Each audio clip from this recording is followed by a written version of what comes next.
deliberately to create chaos and to inflate passion in this country.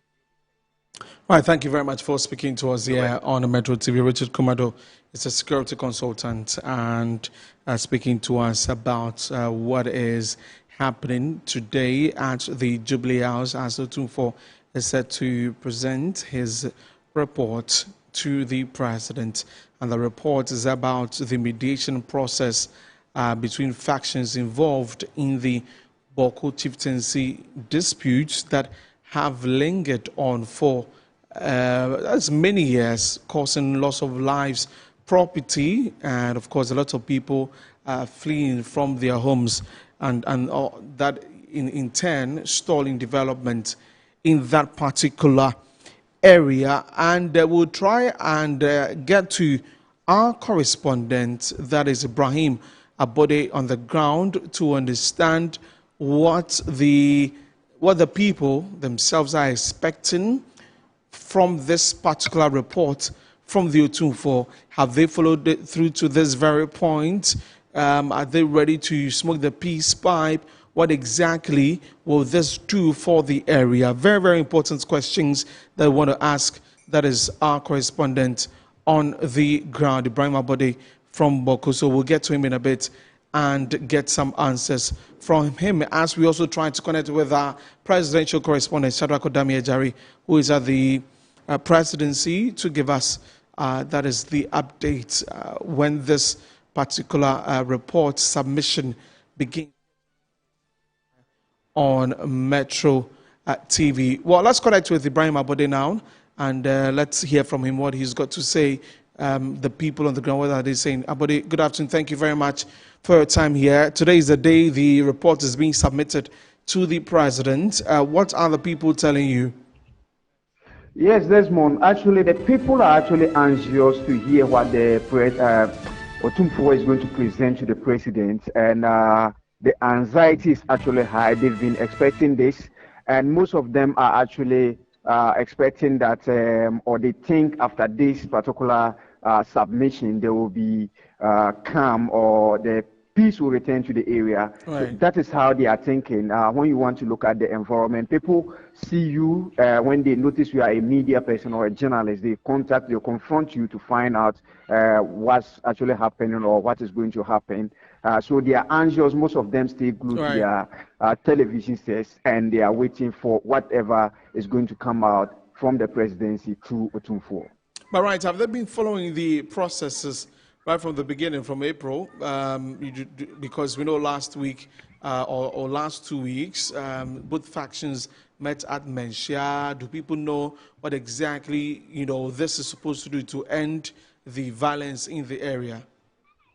Yes, they've been following the process. I think it started earlier this year when the president was sworn in. He came to Bawku, he met with the overlord of the Kosak traditional area, and he also went to Naleru and met with the overlord of the Mampuku traditional area, and then he submitted to them that he is going to put the issue before Otumfuo as it was started by his predecessor. So throughout that period, they have been following. The factions from the Mampuku side and then the Kosak area have been going to Kumasi to meet with Otumfuo, and then last week, they did the final mediation process. And as you could see, on the final day, you could see supporters from both factions trooping to Menchia. I mean, residents of the Kosak area who are in Kumasi and residents of the Mampuku area who are in Kumasi actually went to Menchia to observe. And they were actually thinking that that day was the day that everything would be brought to light.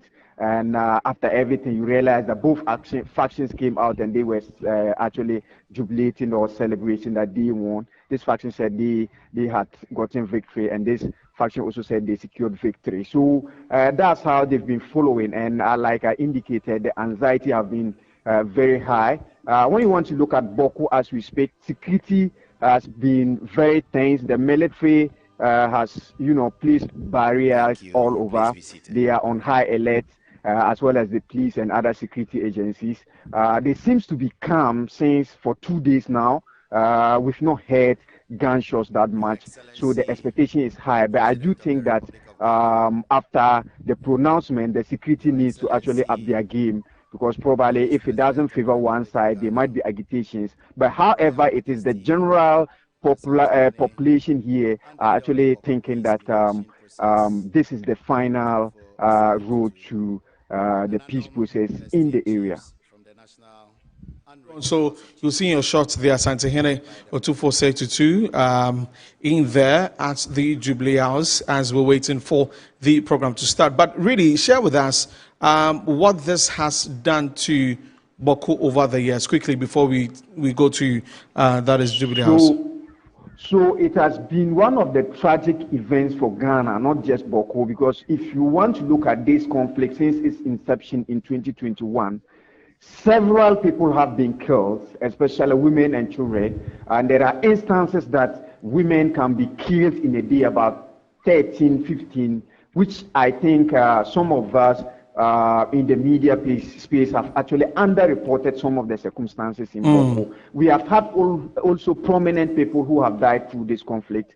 We have had security agencies who have died. A military officer died, police officer died, two immigration officers died. Prominent people like a university lecturer was killed in Bolga, health insurance manager was killed in Bolga, a pharmacist was killed in Bolga. So many other tragic events, so many houses have been burned down, business activities are no more moving, so many other insecurity situations. So I think it has been tragic for the whole Ghana because Bawku serves as a business hub. When you want to look at Bawku strategically, it shares boundary with Togo and Burkina Faso. So because of that position, Burkinabes comes to Bawku for business activities, Togolese comes to Bawku for business activities.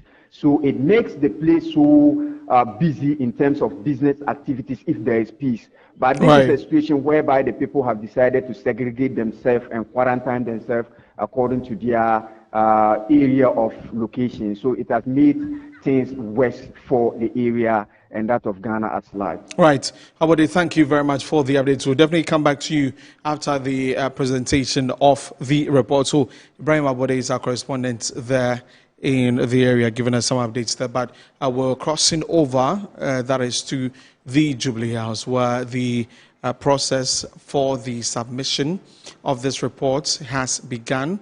For now, we're seeing that a word of prayer is about to be said. So we'll cross over to the Jubilee House now. A nation of peace, total peace, for our own good, for our growth and development. This we pray in the most excellent name, Lord Jesus. Amen. Thank you very much, Reverend Dr. Bawku.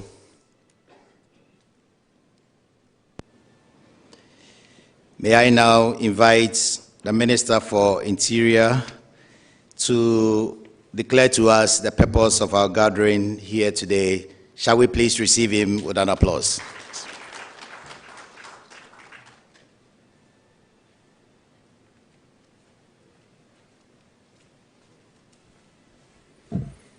Your Excellency, the President of the Republic of Ghana, His Excellency John Dramani Mahama, Your Royal Majesty, Nana Otumfuo Osei-Tutu II, Your Excellency, the Vice President of the Republic of Ghana, colleague, honorable ministers present. Mr. President, permit me to stand on the existing protocol so that we can make some time. Ladies and gentlemen, today, 16th of December 2025, mark another milestone in the quest for restoration of peace and stability for the people of Bawku and other related conflict communities. This has come about because of the combination of months of hard work, diplomacy, tolerance, mutual effort, and perseverance led by His Royal Majesty. Distinguished ladies and gentlemen, the priority of the government of His Excellency John Dramani Mahama is to ensure that all Ghanaians of all places live in peace and secure environment to the optimum that has not been in doubt since the assumption of his office earlier this year. It is in this direction that immediately upon assumption of office as the President of the Republic of Ghana, On January 7, 2025, His Excellency the President pursued the peace process of Bawku and other conflict communities with the energy and resources at the disposal of government. Distinguished ladies and gentlemen, conflicts, especially inter-ethnic conflicts, are ubiquitous and devastating to peace and development. The Bawku conflict has been protracted and irretractable, stretching back to pre-colonial era when the area was predominantly inhabited by farmers. Post-independent Ghana witnessed multiple shifts in the various government recognition between the Kusasi and Mamprosis, claims to the authority. Transition in governments often brought changes in official recognition, creating a cycle of instability and undermining traditional conflict resolution mechanisms. It is in this sense that the government, in consultation with key stakeholders, requested His Royal Highness, the Majesty Otumfuo Osei-Tutu II Asantehene, to continue with the peace process and facilitate mediation among the parties, which was initiated by the Nana Addo government. Distinguished ladies and gentlemen, the greatest delight of the government and the Ministry of Interior, which I serve as the Sector Minister, and other ministries and state agencies, is to welcome His Royal Highness Osei-Tutu II Otumfuo Asantehene and appreciate his tremendous and esteemed effort in this peace process. Within a relatively short period, His Royal Majesty has been able to broker an agreement between the parties. And we are here today to witness the handing over of the mediation process report, which will bring lasting peace to Bawku. Nana, yedase, Yankupon Kosenshaw. The effort in conflict resolution and peace building is a long and arduous one, requiring integrity, fairness, impartiality, and confidentiality. I have no doubt that the glory that Bawku was associated with some years past will be restored in no time once the report is presented and implemented. Your Excellency, the Minister of Interior, on our part, will ensure that with the collaboration and support of other government and non-state actors, will play our role to the best of our ability to sustain and safeguard the peace and stability of Bawku after today. Indeed, the actual work of rebuilding trust for sustainable peace and development starts from today. On behalf of the Minister of Interior and all the state security agencies, CSOs, and other peace actors, I wish to thank His Excellency the President for all the support that he has given, not only the security sector, but all effort, especially His Royal Majesty Asantehene Osei-Tutu II, and all actors in trying to arrive at today. We want to also thank Nana Asantehene and the leaders of our esteemed traditional leaders of Bawku. Once again, may the good Lord bless the people of Bawku with peace and bless our homeland, Ghana. Thank you very much.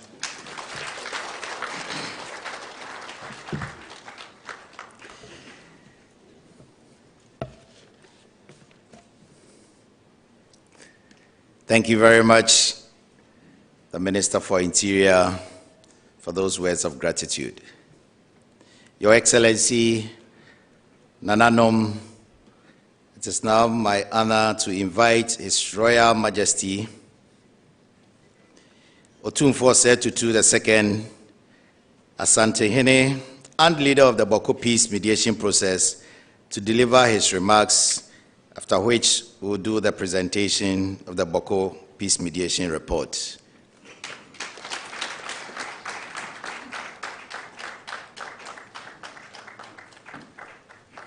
Thank you, Protocol.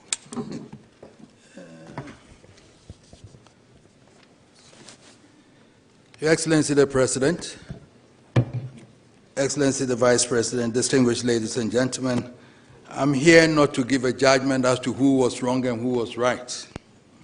I'm here to present the facts as they are for us to have peace.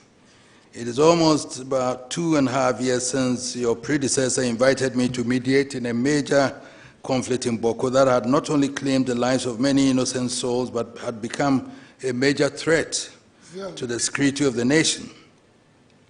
Almost a year ago, the people of Ghana handed the mandate of the governance of Ghana to Your Excellency, and you wasted no time in reaffirming the mandate of the Bawku mediation. By the grace of God, we are able to assemble here this morning for us to present to Your Excellency the report of the mission you entrusted to us. We present a report for your kind consideration, whatever action you and your government consider appropriate. Before dealing with the report, you will permit me, Your Excellency, to thank you and your predecessor for the confidence reposed in me in entrusting this delicate matter to me. There's nothing more grievous than the peace and security of the land. Like I said, it was a mediation. It wasn't an arbitration, and I'm not here, as I said, to say that this one was wrong or this one. I'll present the facts as they are, and that's what it should be binding on all of us, whoever is there. I've spoken to before I came yesterday, I was on the phone for more than with my brother, the Nairi, explaining the circumstances to him in terms of the decision I took. And I have spoken to the Bokunaba, taking time all these periods to be speaking to everybody about it. The governments of the new Patriotic Party and the National Democratic Congress, led by President Nana Addo Dankwa Akufo-Addo and President John Dramani Mahama, asked me to use my traditional mediation mechanisms to find an amicable solution to the situation in Bawku, which both governments shall enforce. Before I continue, please, I said to the President, bear with me to read through all the report, because I don't want a situation where it will be said that they've doctored what I brought. So we have to read what I wrote so that everybody, my brother, the Nairi, and my son, the Bokunaba, will all know that that is exactly what I said. So it isn't the President who is doctoring anything. At the commencement of the hostilities, the government of President Akufo-Addo had issued a statement stating government's view on the legal position. Both President Akufo-Addo and now President John Dramani Mahama came to a conclusion that historically, governments have intervened to resolve the matter without lasting peace. Again, they indicated that the courts of Ghana had also been invited to resolve the issues implicated in the Bawku matter, and their pronouncements have not been respected by other sides if it went against them. As a result, both governments, who now represent the two main political traditions, now take a position that I should define a solution to the Bawku situation using mediation, and my recommendations or conclusions shall be enforced by both governments at all times as a traditional solution to the problem. It is important to give a brief assessment of the documents submitted by the Nairi and the Bokunaba, as well as oral rendition of their respective cases, as part of efforts to mediate the chieftains' dispute in Bawku to ensure lasting peace. That's an examination of the respective cases of the parties relative to the facts, custom, tradition, and the law will be evaluated and or examined. The case of the Mampruses is that Mampruku Kingdom started in Pusiga near Bawku and founded by Nabewa at a time when there was no ethnic group in the Bawku area called Kusasi. After the demise of Nabewa, Na Tosugu became the Nairi and decided to relocate the capital of the Mampruku Kingdom from Pusiga to Gambaga, but he appointed a Tingunaba, a caretaker, to take care of his father's shrine at Pusiga.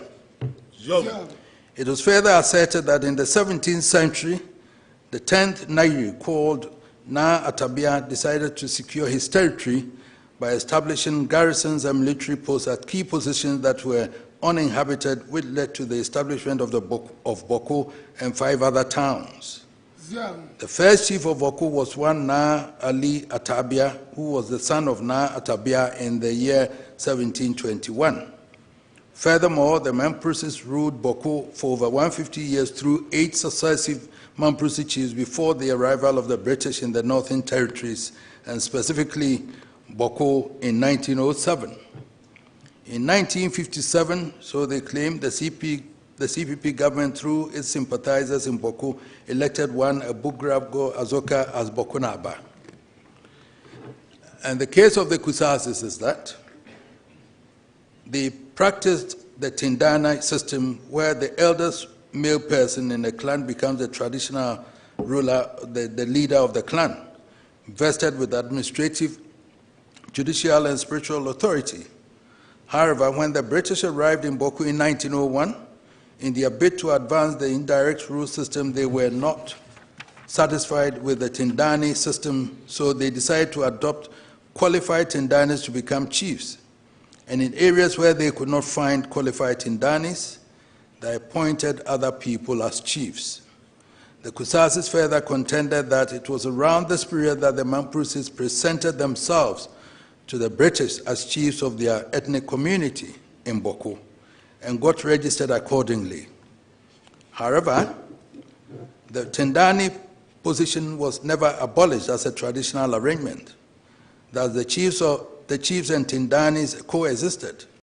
But the new Mamprusi rulers became power-drunk and started misusing their authority over the Kusasi landowners, hence a decision by the Kusasis to remove the Mamprusi chiefs and replace them with their own.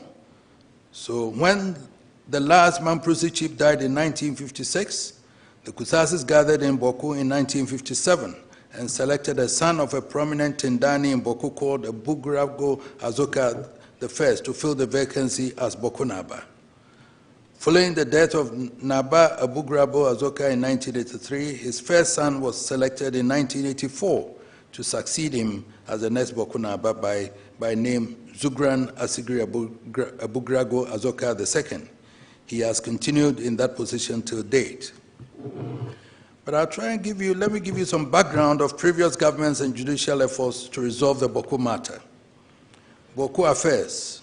Report of the committee appointed by His Excellency the Acting Governor General, Lord Listowel, to inquire into and report his findings on the claim of Abugrago Azoka to have been elected or appointed and installed as chief of the Kusasi area. On the 6th of June 1957, while the then Nairi was going through the various ceremonies in Nalorigo connected with the appointment of a new Bawku Naba in the person of Mahama Yeremia, a Mamprusi prince, the Kusasis had gathered in overwhelming numbers in Bawku to also elect and install Abugrago Azoka, a Kusasi, as the chief of Bawku and the head of the then canton chiefs in the Kusasi area. This followed the death of Na Awuni, who was the Mamprusi chief of Bawku and head of the Kusasi area. The enskinment of a Kusasi chief created a situation where there were two rival claimants to the skin of Bawku, and all residing in Bawku. Several petitions and representations were made to government of the day, which decided to set up a committee to inquire into the rival claims. The committee was made up of lawyer S.D. Opoku-Afari as chairman, Nana Yawa Ajimambedu, then Domahine, and Lure Canton III, the then Tumukro, as members. After the deliberations of the committee, they reported to the Governor General, Lord Listowel, then, that Abugrago Azoka has been customarily elected and installed the chief of Kusasi area. Abugrago Azoka thus became the first Kusasi Bawku Naba and head of the Kusasi area. The records of the committee reveals that they accepted evidence adduced by him that his father and grandfather owned most of the land that constitutes present-day Bawku Township. In the analysis of the committee, the Kusasis were the original inhabitants of the Kusasi area. The Mamprusis had invaded the area and began to install princes from Nararugu to rule over the Kusasis. They suspected that the arrival of the Europeans might have added the establishment of Mamprugu hegemony in the area. At the time of the work of the committee, the Mamprusi who appeared before the committee insisted that the land in the Kusasi area belonged to the Nairi. S.D. Opoku-Afari and others versus Yeremia, Mamprusi Civil Appeal number 80 in the year 1958.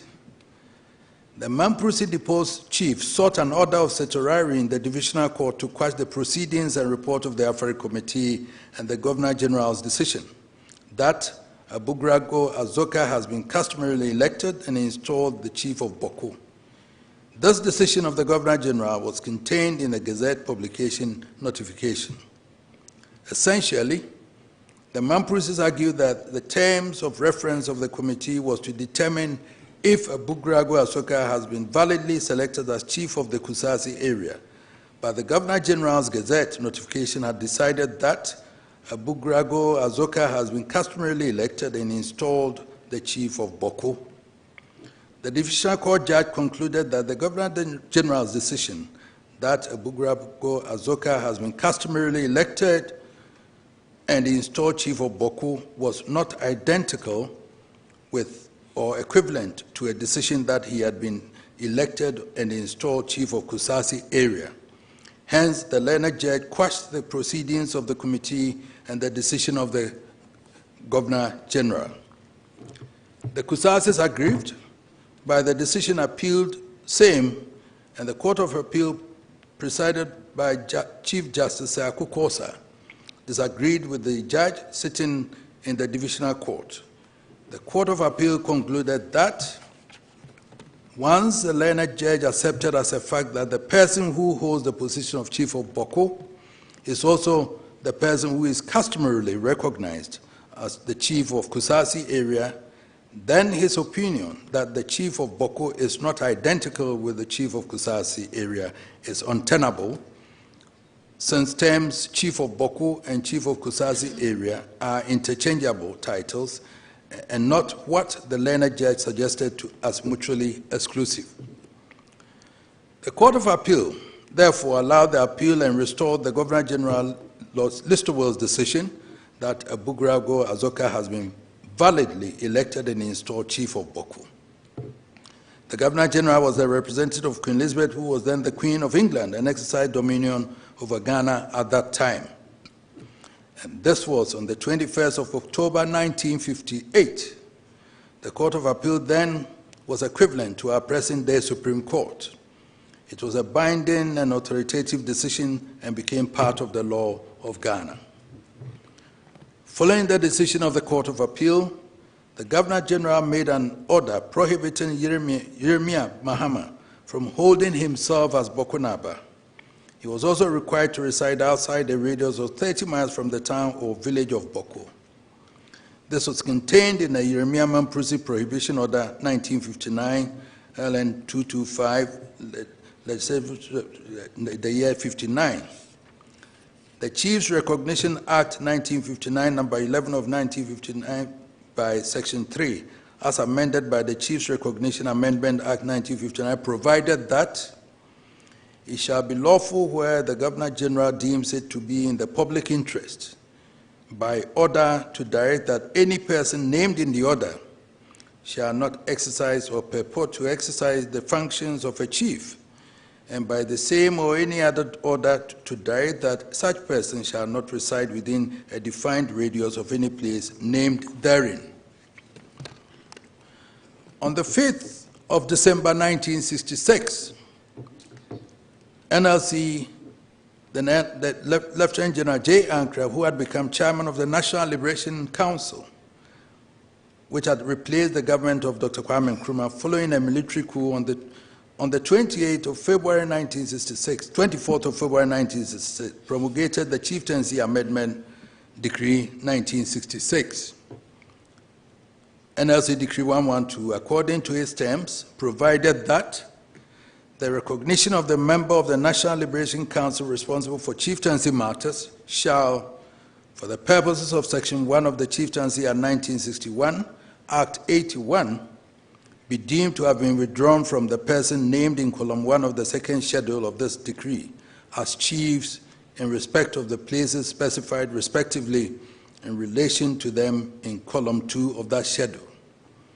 Any person specified in the said Column 1 of the said schedule shall be deemed to be prohibited by executive instrument made under Section 4 of the Chieftaincy Act 1961, Act 81, from purporting to exercise the functions of a chief and all other persons shall be deemed to be required by such an instrument not to treat him as a chief, and accordingly, any person who contravenes any such prohibition or requirement shall be guilty of an offense under the said section 4.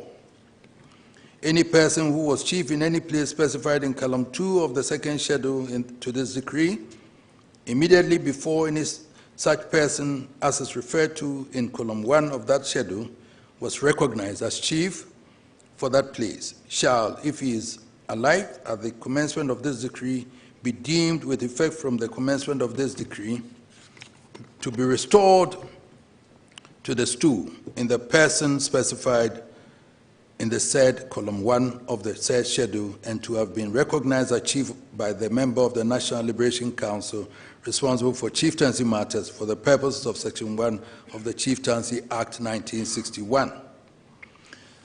The second schedule had in page 7 of the decree a list of names of chiefs from whom recognition is to be withdrawn, and the places at which they acted as chiefs in the upper region.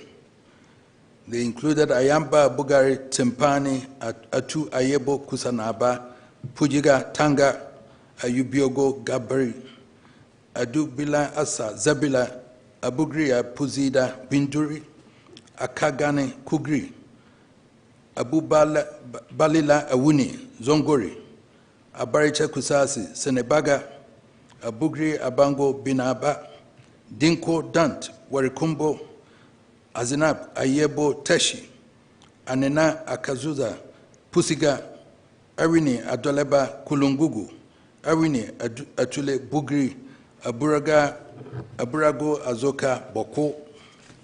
Thus, Aburago Azoka was removed from office as chief of Bawku and head of the Kusasi area, and the chiefs he appointed to the 15 other subdivisions listed above were also deposed. NLC Decree 112 further provided in the section that the instruments specified in the third schedule to this decree are hereby revoked. One of the instruments listed on page 8 of the decree is titled Jeremiah Mamprusi Prohibition Order 1959. The NLC decree thereby placed the Nairi as the one entitled to enskin the chief of Bawku. Given that Jeremiah Mahama had died before the passage of NLC Decree 112, the Nairi selected and enskinned one Adam Azambego and Mamprusi as the Bawku Naba. The High Court and the National House of Chiefs affirmation of NLC Decree 112. The Kusasi, led by Aburago Azoka, continued to mount protestations against the NLC Decree 112. Kusasis refused to accept the authority of the Mamprusi chief of Bawku and continued to proclaim Aburago Azoka as their legitimate ruler in 1980, when the Third Republican Constitution was in force and the government of Dr. Hila Neman was reigning, Aturiba Azambego, the then Mamprusi chief of Bawku, sought an injunction from the High Court in Bokatanga to restrain Aburago Azoka from interfering in chieftaincy matters in Bawku. This injunction was granted. The Kusasi, led by Aburago Azoka, petitioned the National House of Chiefs, requesting the House to set aside the NLC Decree 112 on the grounds that it offended the Court of Appeal ruling in favor of Aburago Azoka. In 1983, the House of Chiefs declined the invitation and held that it had no jurisdiction to declare NLC Decree 112 as invalid. The Mamprusi chief therefore remained in place. Then the passage of the Chieftaincy Restoration, PNDC Law 75. Following the overthrow of the Third Republican Constitution and the establishment of the military government of Flight Lieutenant Jerry John Rawlings under the PNDC, the Kusasis continued to petition against Mamprusi rule in the Kusasi area.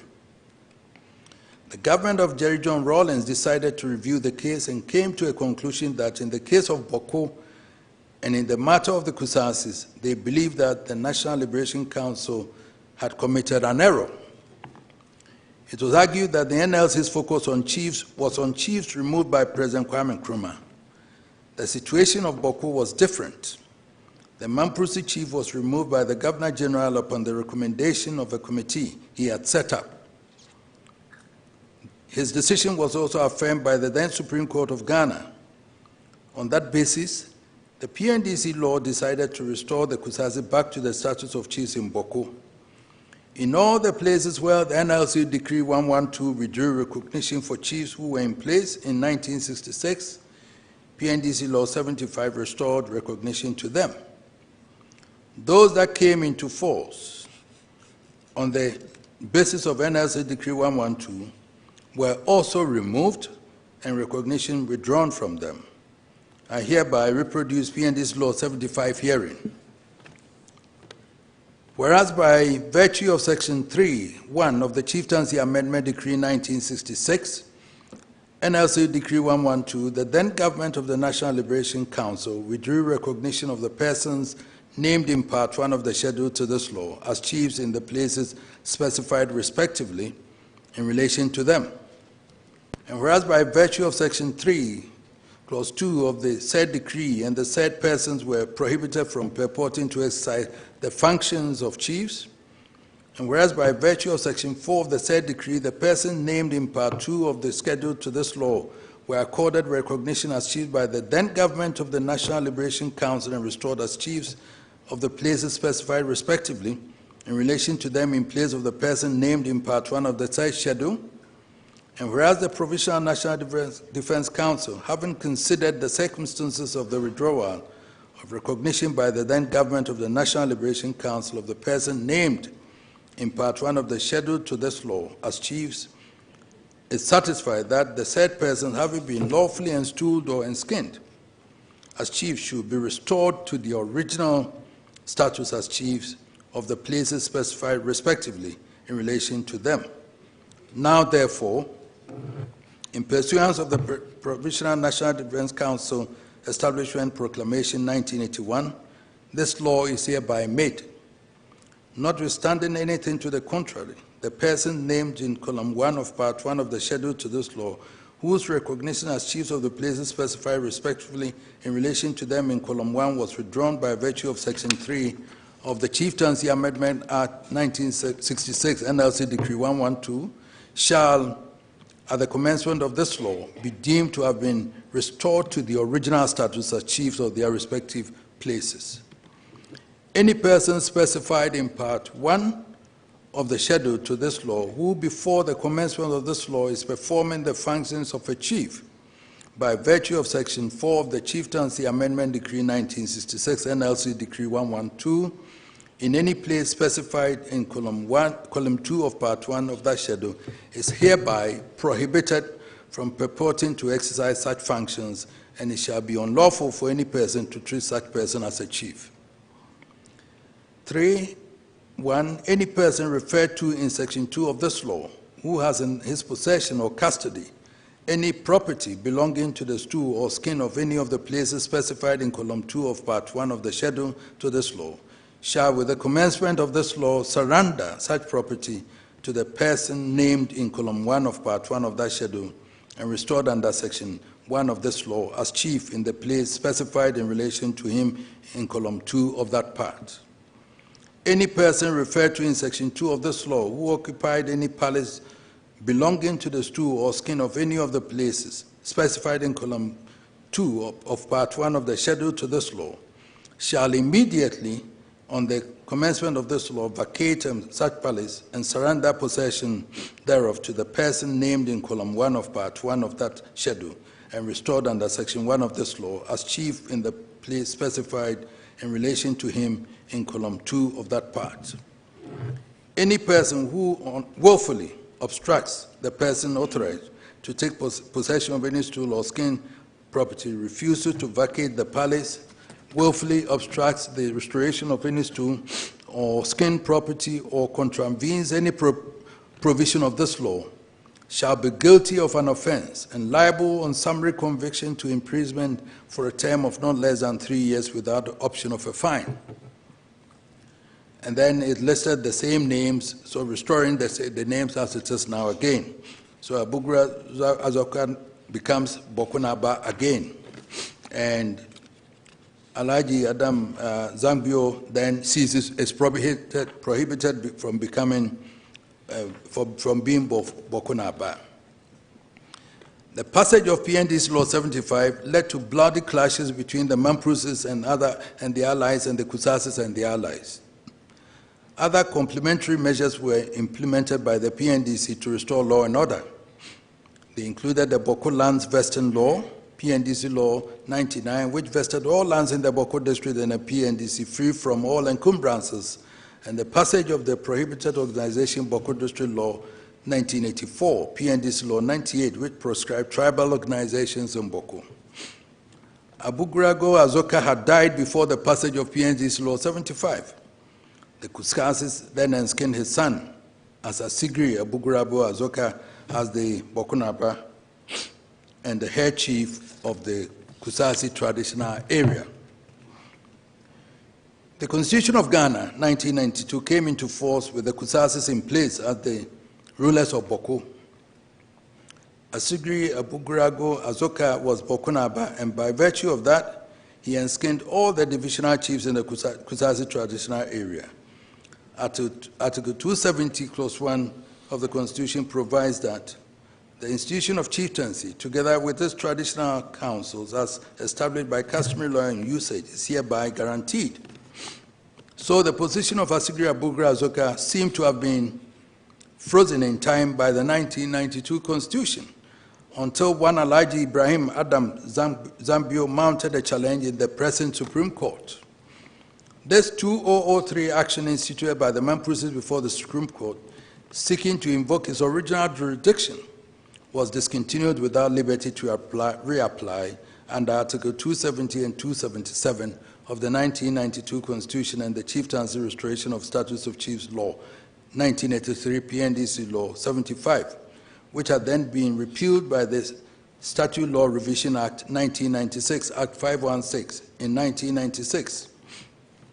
On Tuesday, the 29th day of April 2003, the Supreme Court of Ghana provided what legal analysts believe to be finality to the question of the Bawku skin.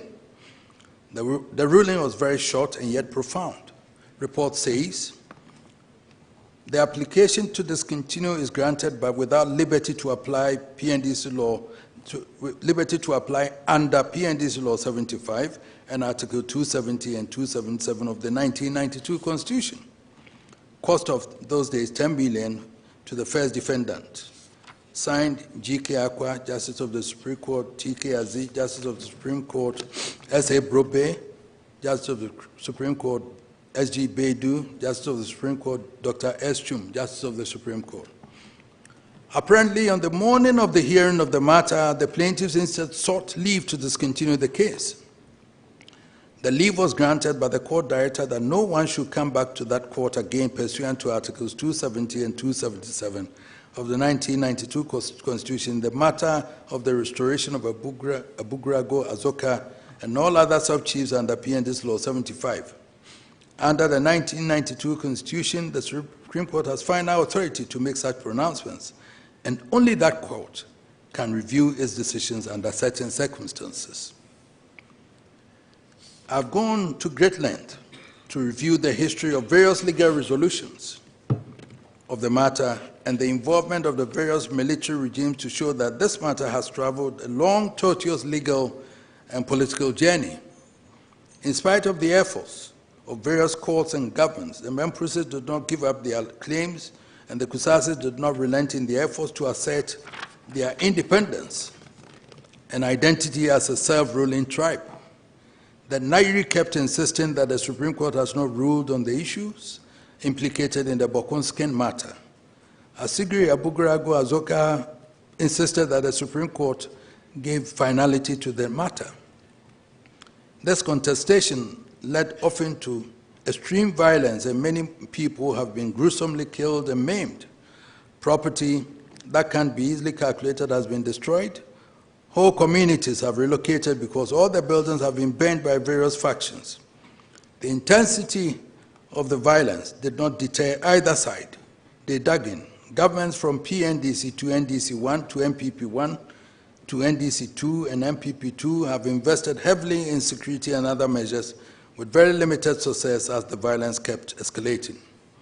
Within these developments, the Mamprusis in Bawku organized a funeral for the last deposed Mamprusi chief of Bawku, Na Tampuri Zambio, who had died in 1981, 40 years ago. The Kusasis in Bawku had objected to the performance of the funeral on the grounds that Na Tampuri Zambio had his chieftaincy recognition withdrawn by the passage of the Chieftaincy Restoration Status of Chiefs Law 1983, PNDC Law 75. Again, the Nairi of Mampurugu on 15 February 2023 at his palace in Nalarugu purported to enskin one Mr. Seydou Abagari as Bokunaba. This generated a violent reaction in Bawku and its environs. The government of President Nana Dankwa Akufo-Addo promptly issued a statement same day denying the legitimacy of that act. Government condemns developments in Nalarugu today, February 15th, 2023, concerning the purported enskinment of a new Bokunaba as illegal and a threat to national security.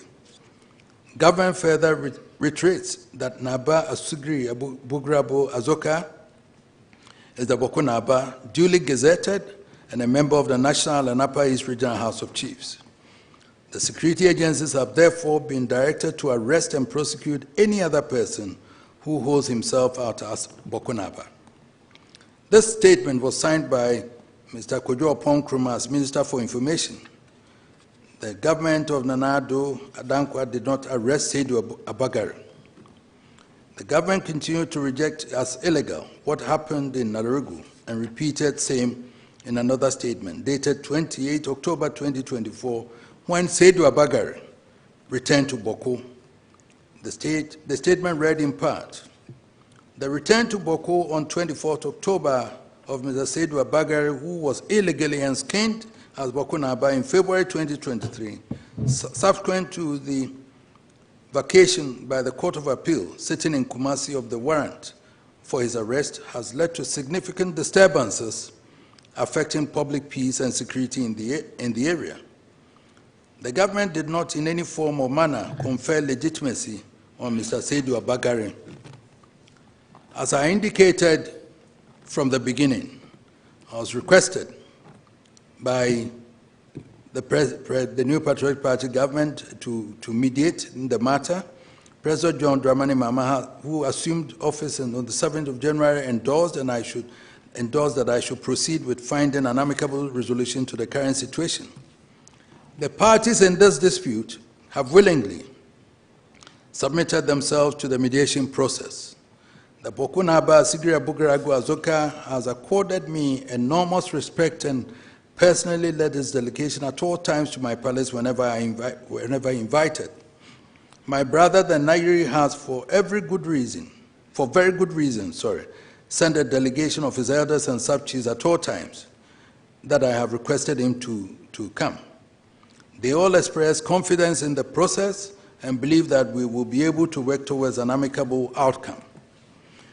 I started my engagement with my brother, the Nairi, by appealing to him to magnanimously recognize the position of the law that the Kusasi should rule themselves. After careful consideration, the Nairi made some concessions but gave some conditions for my consideration. Essentially, my brother, the Nairi, wanted the historical acknowledgement of his ancestral ownership of the entire land that now constitutes the Bawku traditional area.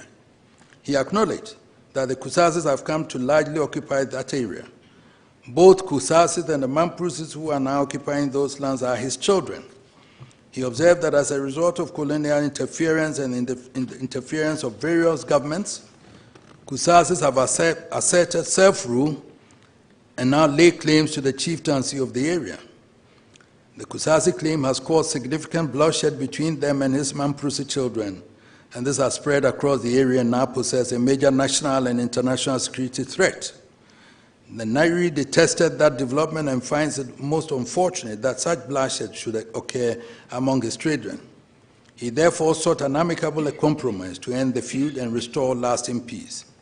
He said in part, "Be that as it may, in the interest of coexistence, peace and human dignity, My proposed solution in concessions is premised on the request from Your Royal Majesty that I cede part of my jurisdiction in the Bawku traditional area to the Kusasi tribe, with the hope that a lasting and enduring peaceful resolution of the Bawku conflict will be achieved for all parties.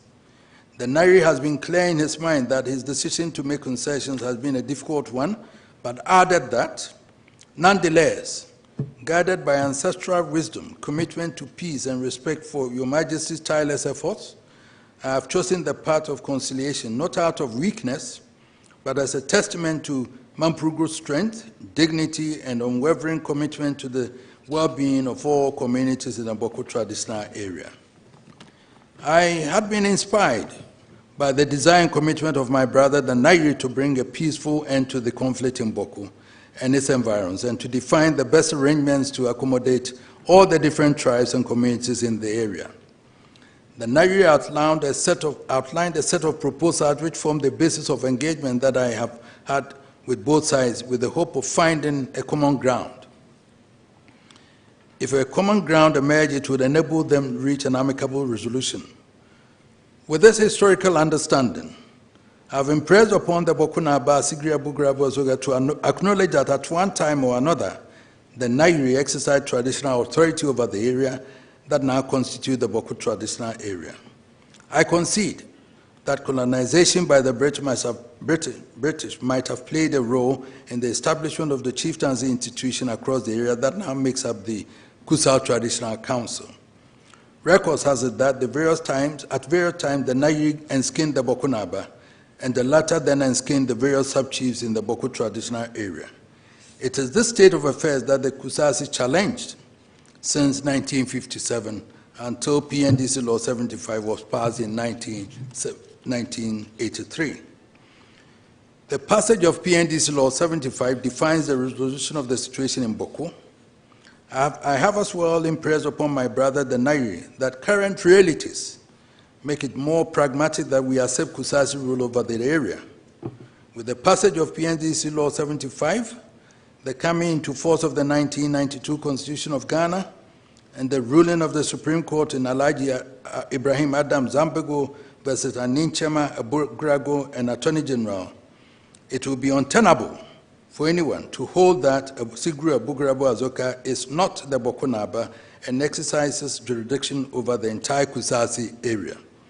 The Supreme Court shuts its doors to anyone seeking to have the matter revisited. It is important to note that PNDC Law 75 was repealed alongside several laws and enactments by the Statute Law Revision Act 1996, Act 516. The long title of the Statute Law Revision Act 1996, Act 516, which repealed the Chieftaincy Restoration Statutes of Chiefs Law 1983, PNDC Law 75, among other laws and enactments as indicated above, provides as follows: an act to repeal certain statutes that are no longer applicable or have become spent. It therefore appears that the Chieftaincy Restoration Statutes of Chiefs Law 1983, PNDC Law 75, just like the other laws and enactments that were repealed by Act 316, were repealed because they had performed the purpose for which they were enacted and thus had become spent. Its repeal, therefore, did not create a vacuum, just like the other laws and enactments repealed with it. Rather, the status quo at the time of the repeal of PNDC Law 75 by Act 516 was to be maintained.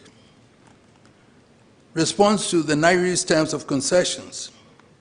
In spite of the clarity of the law on the matter, I still continue to engage my brother, the Nairi, on the terms of concessions presented by him to me.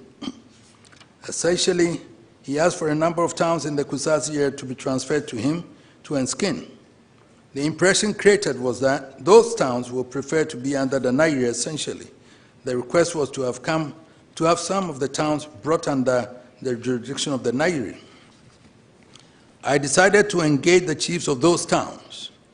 After meeting the various chiefs of the towns and communities affected by the withdrawal of recognition following the implementation of the Governor General's White Paper in 1957, on the recommendations of the Afari Committee, the withdrawal of the recognition occasioned by the NLC Decree 112 and PNDC Law 75, I have come to the conclusion that there has been significant reconciliation among the various Kusasis and Mamprusis in all the other towns.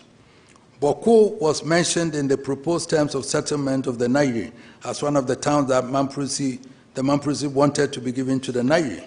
Unfortunately, the law as it stands now makes Asigri Aburagu Asoka the lawful chief of Bawku, and so it is impossible legally to do any such thing in this mediation exercise.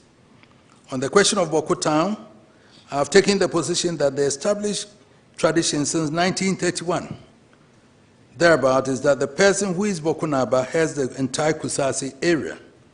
By law and the declarations of the Supreme Court of Ghana, Asugri Abugrago Azoka is a Bawku Naba, and there cannot be any rival residing in Bawku claiming otherwise. I have impressed upon my brother the Nairi to accept that recognition by law in appreciation of the enduring brotherhood that has existed between our two kingdoms in order to ensure lasting peace and eliminate the national and international security threats that my brother himself is so concerned about. I have been candid with my brother the Nairi that the purported enskinment of Mr. Seydou Abagari as Bawku Naba cannot stand. I believe my brother the Nairi has come to terms with the difficulties that will pose to achieving lasting peace, which he desires. I have, from the inception, restrained both governments from effecting the arrest of Mr. Seydou Abagari out of respect for my brother the Nairi. The final resolution of the Bawku matters requires that Mr. Seydou Abagari be recalled to Nalerigu by the Nairi to be reassigned to play another traditional role at the palace of the Nairi assisted by the state. Alternatively, he may choose to stay in Bawku as an ordinary citizen of the community, but not to pose as Bawku Naba. The final recommendation, Mr. President, I recommend that my brother the Nairi accepts the laws as presently constituting Asigri Abugrabu Azoka as the chief of Bawku and head chief of the Kusasi traditional area. We chiefs, no matter how exalted, do not live above the Constitution of Ghana and the laws duly enacted and affirmed by the courts.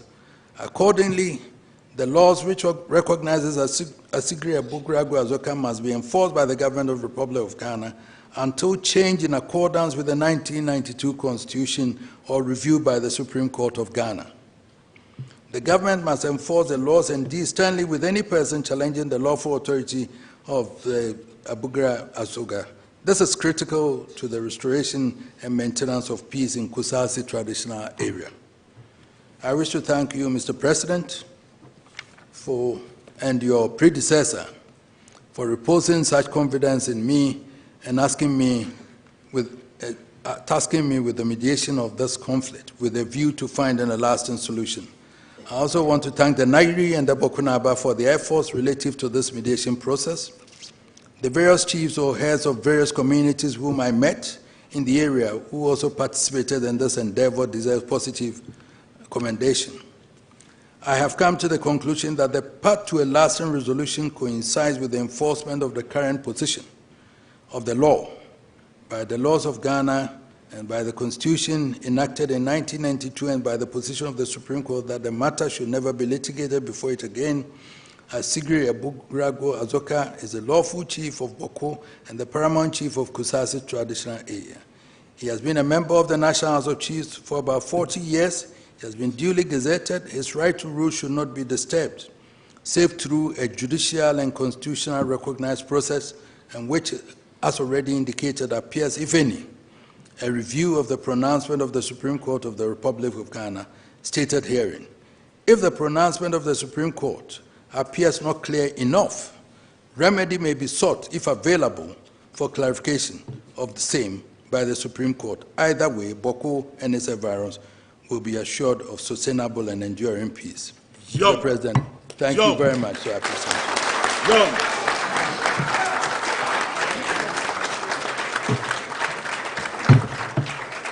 Mr. President, I want to suggest that I was going to meet them again. We set up a mediation process where we would, reconciliation and everything. The way things have happened, where the Peace Council, and then we nominate some lawyers from their side, from each side and others, and we form a committee to go through that. Then we start a reconciliation process.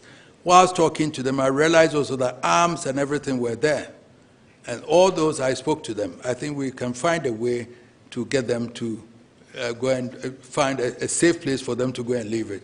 Maybe an appeasement of some 500, going, not by the government, by the National Peace Council, myself and some people, we can do that also. That I tested the pulse and I believe it can be done. So now it's up to you to implement what I have said, Mr. President. I wanted to read that because I didn't want it to come from you, for them to charge you that you've changed the report. So.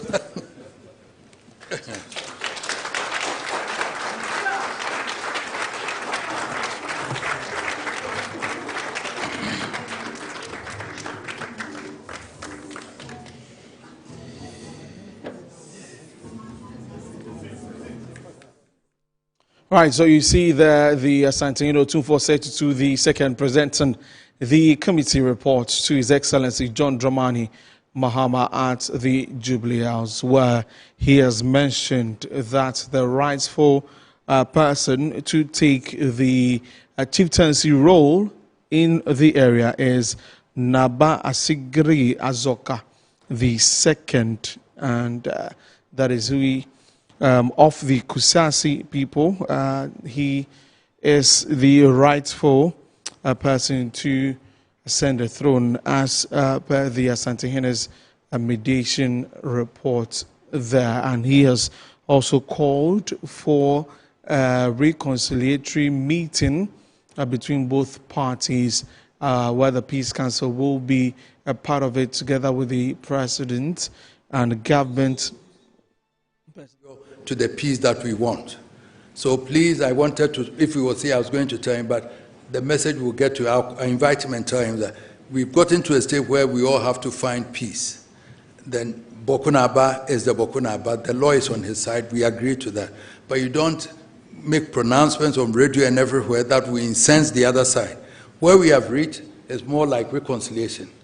The Nairi accept, we have to get them all together. At a point, they are all married. When I had the reconciliation, one is saying, I was drinking pito with you across the aisle, looking from the Kusasi side, talking to the Mamprusi mother, were we not drinking pito together? And Mahama, my son Mahama Yaga here, father and mother Kusasi and Mamprusi, isn't it? So how can they fight? So please, that, Mr. President, I'm sorry, I just wanted to explain.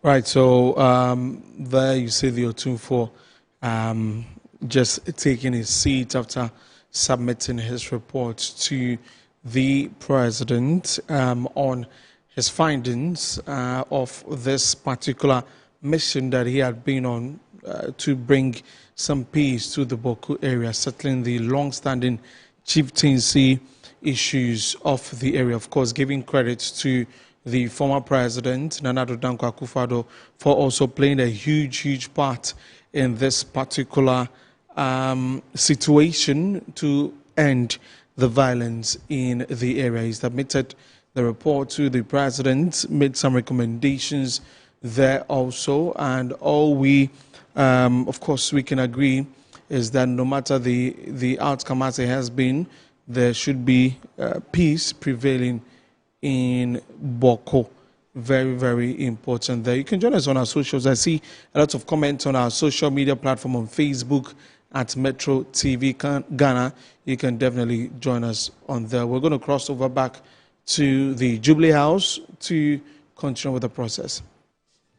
Your Excellency, the President of the Republic of Ghana, Your Excellency, the Vice President of the Republic of Ghana, Your Royal Majesty, Otunfo Osei-Tutu, Asantehene, I stand on all protocols, and on behalf of Nananum in the country, the National Sub Chiefs, the Regional Houses of Chiefs, Adi Grofo, and all, to express my gratitude first to His Excellency the President and his government, and indeed to the previous government as well, for asking His Royal Majesty to mediate in this matter, which has brought us to this point so far. Let me also express the gratitude of Nananum to His Royal Majesty for what we have heard this afternoon. I am indeed happy that he did not hand the report in an envelope to His Excellency the President and is ready to the hearing of everybody here. And by the time we get out, it has gone everywhere. What is left is for you, myself, everybody here to go back and speak to all the Bawku citizens. We need peace, and so let us speak to them. I remember 3 days before Otumfuo met the Kusasis and the Mamprusis in Manshia, I invited the Kusasis and Mamprusis and the Zongo community and some of my chiefs in BBN to my house, and I spoke to them that Otumfuo will very soon present his report. So what do we do? Indeed, I was excited that all the contributors pleaded for peace to exist in Bawku. On this note, I am also urging everybody here, especially my revered chiefs, let us go back and then speak to the people of Bawku. If this is done, I believe that there will be peace in Bawku, and similarly, other areas will also learn from this, and we have peace. Of late, people have been saying that too many chieftaincy disputes. Remember even my minister saying that about 70% of all disputes in this country come from chieftaincy, right? But I'm also using this forum to plead through my minister and to government that government should resource the chieftaincy institution. It's an independent body. If it is an independent body, just like the judiciary and other, then it might be well resourced. In situations where contestants come to the house and we have to demand money from them before members of the Judicial Committee can sit, not because we want to be bribed, but because the money allocated to the sitting so small. I'm happy. The last time I met His Excellency, he also charged me to speak to my minister and present a paper. On this note, on behalf of Nananum, I thank Your Royal Majesty for being so bold, candid, and I'm happy you said it was not an arbitration, it was a mediation. And we all will support you to bring this matter to finality. Thank you. God bless you all.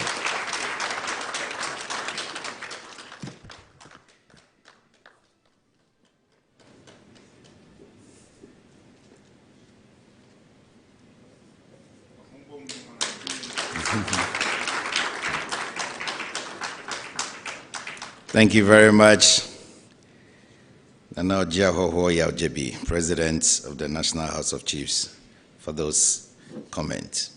Next, we'll hear from representative of the religious leaders, Maulvi Muhammad bin Salah, to speak. Sally, sorry, thank you.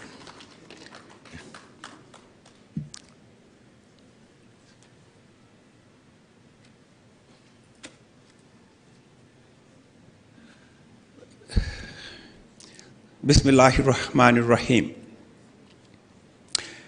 Your Excellency, President of the Republic of Ghana, Your Excellency, the Vice President, Your Royal Majesty, Otumfuo,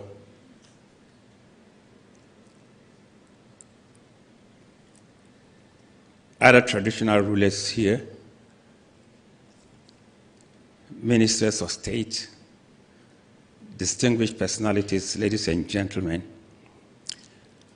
I extend to all of you the Islamic felicitations of peace, blessings, and mercy of the Almighty God.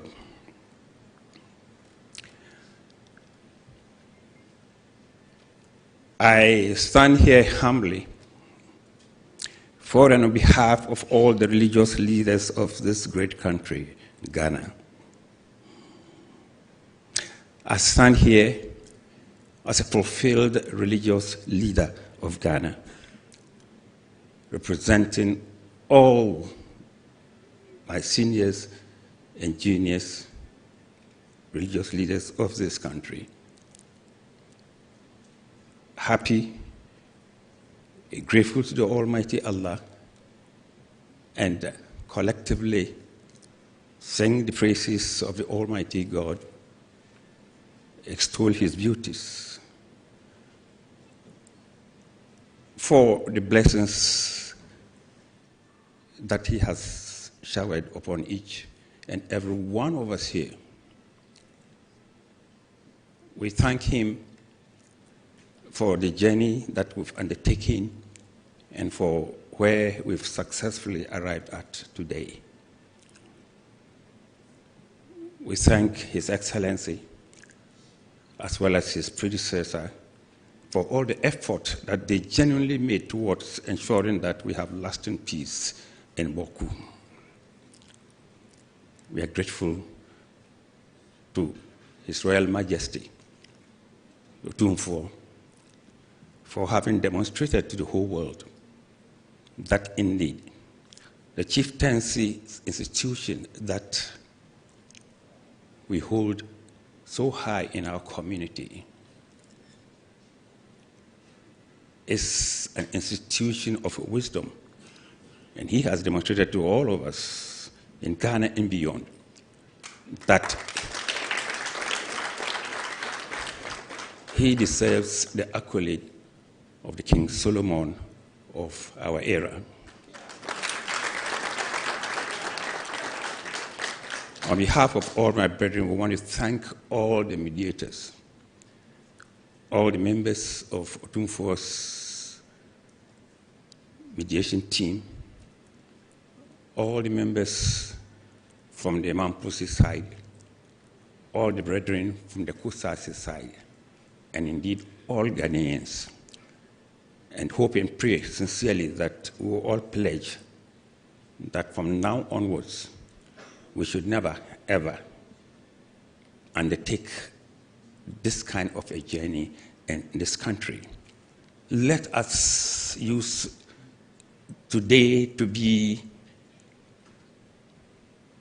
a call to all of us to respect peace, to honor peace, and to know that without peace, there can be no meaningful development in any human society. Even religiously, we cannot worship our Creator without the needed peace. On this note, I want to thank everybody, our President, Otumfuo, all those who made this day possible, and all those who saw us through to this very successful end. May the good Lord richly bless each and every one of us. Long live Ghana. Assalamu alaikum.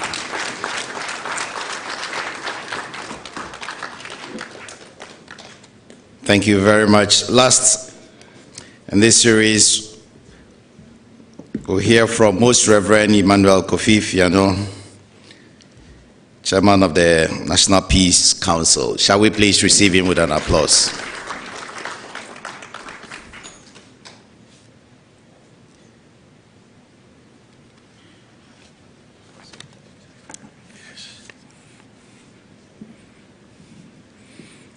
Your Excellency, President of the Republic of Ghana, Your Excellency, the Vice President of the Republic of Ghana, Your Royal Highness Otumfuo Setutu II, allow me to stand on the protocol already established and make this a brief one.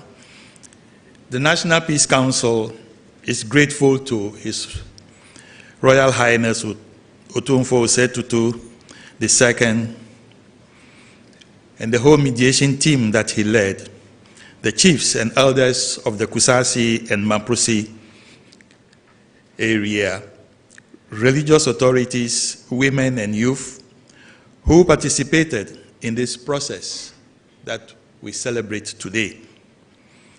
Many came with heavy hearts, yet chose peace through their participation in the mediation process. Your Excellencies, the conclusion of this mediation process does not erase the past, but it gives us hope to continue to lean on, a chance to stop the cycle, to protect our youth, protect our children from inheriting our pain, and to allow Bawku to breathe again. Peace in Bawku will require care, fairness, consistent engagement, and the development that reaches the ordinary person. Above all, it will require restraint, especially in moments of provocation. We respectfully appeal for continued support to ensure that the understanding reached here are upheld and protected. To the people of Bawku, we speak quietly but honestly. The future will not be built on revenge or anger. It will be built by small, daily choices and by choosing patience over violence and dialogue over dispute. In this way, we choose peace and the preservation of life. Your Excellency, thank you for not giving up on Bawku. History may not record every meeting or conversation, but it will remember the commitment to peace when it matters most. The National Peace Council assures stakeholders of our commitment to continue to support and to engage at all levels to ensure the implementation of the roadmap agreed upon. May the markets of Bawku slowly return to life. May our schools remain open. May our nights grow calmer, and may peace be preserved for Bawku and Mother Ghana. We are grateful for this moment, and we pray that it leads to lasting peace. May God bless Bawku. May God bless the Upper East region and bless our homeland, Ghana. Thank you.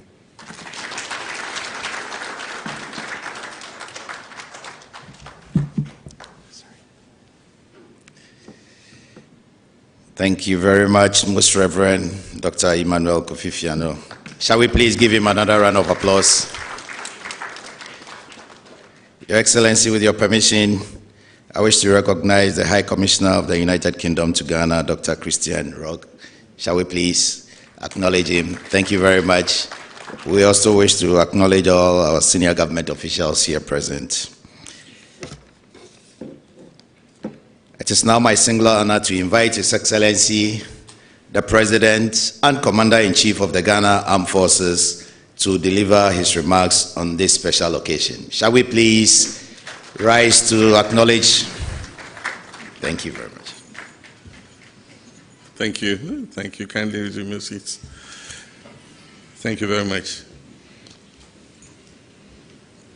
Let me express my sincerest gratitude to Dr. Osei II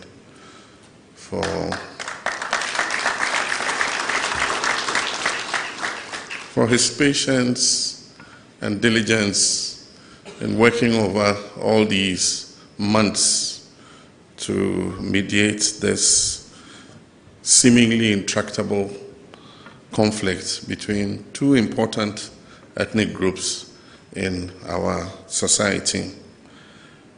When I took over from my predecessor, Nana Addo Dankwa Akufo-Addo, in the security briefing he gave me, he mentioned that he had invited Otumfuo to be the sole mediator in the conflict that was raging in Bawku at the time. And so shortly after I took over, I paid Otumfuo a visit to confirm, the status of mediation and whether he actually had accepted to mediate. And he confirmed that he had.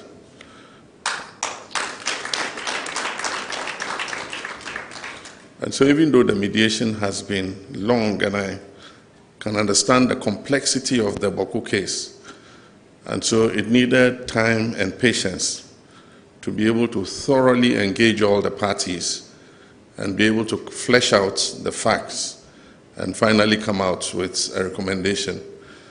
Today, I'm pleased that we have come to the end of that journey, and we're embarking on the next leg of the journey.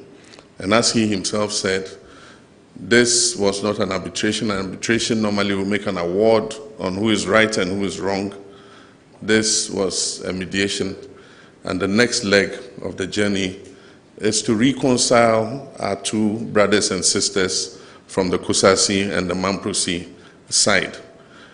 This conflict is not winnable militarily. No side can vanquish the other.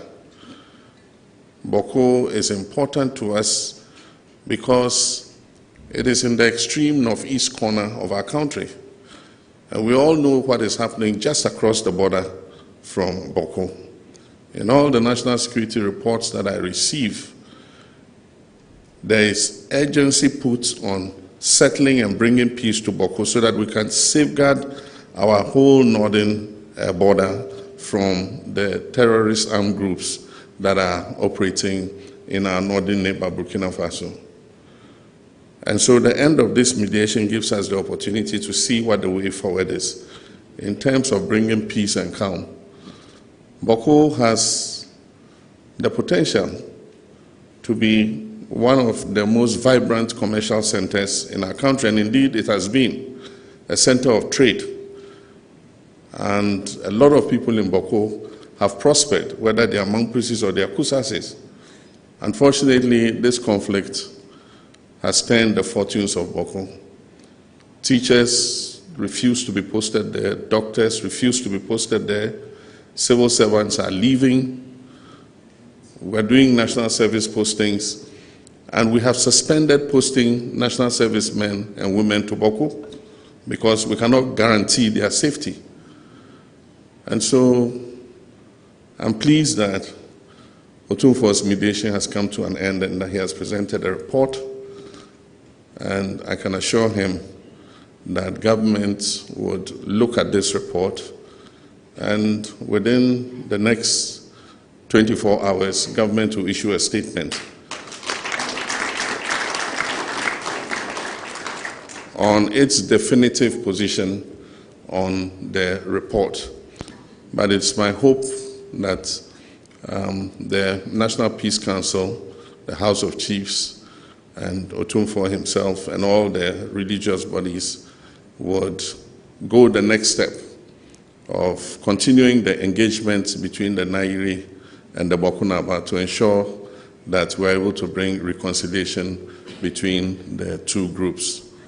On behalf of the Vice President, Nana Pokwajima, on behalf of senior government officials, on behalf of the government and people of Ghana, I wish to thank Otumfuo for this very honorable job he has done for God and country. He has shown that he does not belong to Ashanti alone. He is a national asset. And so, Nana, I thank you very much. We've received a copy, and I'm happy that you took the decision to be transparent about it and read the report yourself. This has been covered live. The whole nation has heard you reading the reports, and I'm sure that we can act on it and make sure that we bring peace to Bawku. I thank you all very much. May God bless us all.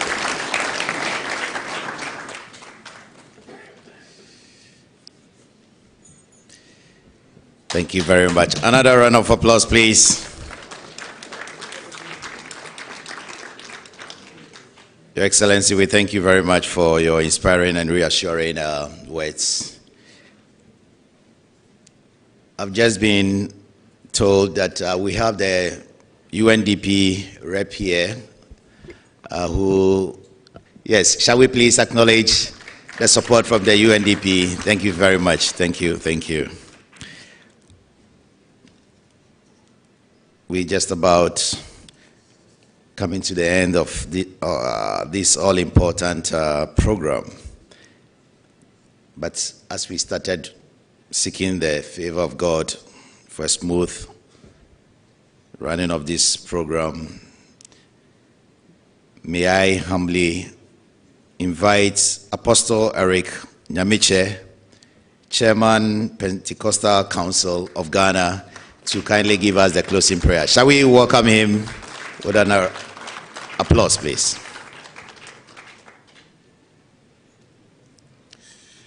Shall we rise for prayer if you can?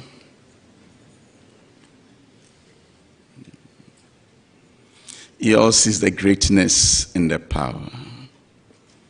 Yours is the glory and majesty. It is in your hands to exalt and to bring down. You are the King of kings and the Lord of lords. You are the Prince of peace. Lord, we bless you. We bless you for what our ears have heard this afternoon. We want to give you praise for Otumfo's mediating team. We give you praise for the work that they have done. But we still acknowledge that unless you build a house, the builders build but in vain. So we beseech you, O God, to turn your face and look favorably upon us. Look at Bawku, O God, and grant a lasting peace. In the name of Jesus, I pray that you breathe upon the efforts of this mediation team. And Father, grant us peace as we embark on the second leg of reconciliation. We pray that your Spirit will lead us on. Guide, O God, by the power of your Holy Ghost. And let the accounts be favorable to us, so that our brethren up there can live in peace. Grant, O God, that this prayer prayed in the Jubilee House, in the heart of this country, will be heard by you, God. Look favorably upon us. Don't turn your face against us. So that's it from the Jubilee House. The committee led by the Otumfo, they've submitted their report to the president. The president has accepted, and we're all praying for peace in Bawku. And yes, the conversation goes on, and very, very important one is the reconciliatory meeting that the Otumfo talked about, and everybody involved. We heard also from the religious leaders, from Most Reverend Dr. Emmanuel Fiano of the Christian Council, speaking there also. So that's it. My colleague Shadrach Odamie Jare is there at the program. I will definitely bring us more subsequently at 7 p.m. when we have News Night on. Many thanks for watching. My name is Desmond Okrekudan. So Phil John Cote is bringing you Sports Direct. So enjoy the rest of our program. See you at 7. Bye-bye.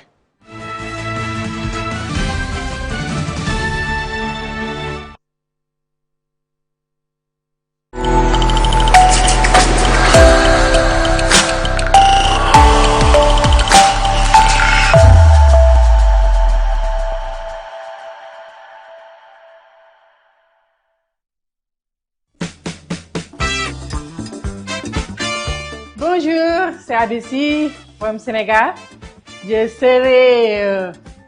Je représenterai le Sénégal au festival